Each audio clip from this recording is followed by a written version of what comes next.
Do you need to replace the input-output board on your Dell Latitude 7410? Well, I'm going to show you how. Also, you can click the top right of the screen to find this part or tools or additional help on our website, including written step-by-step tutorials with detailed images. Now that that's out of the way, let's get started. First, loosen the captive screws on the bottom base cover.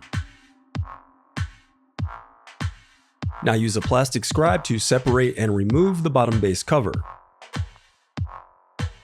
To prevent static discharge, I recommend disconnecting your battery before moving any further. I also recommend sorting out your screws as you take apart your laptop. It'll make it that much easier during reassembly. Then unscrew and disconnect the F-beam from the input-output board. Now unscrew the cooling fan. Now disconnect the speakers. Next, unscrew and remove the input-output board.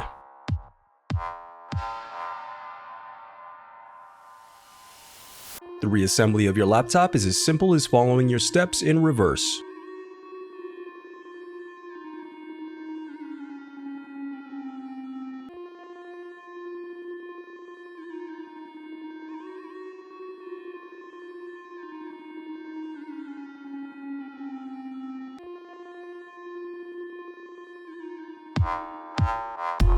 If you still need help, you can visit partspeople.com and view printable DIY instructions to help you along the way. We also have playlists of thousands of Dell tutorials for hundreds of different models, so keep checking back. Thanks for watching.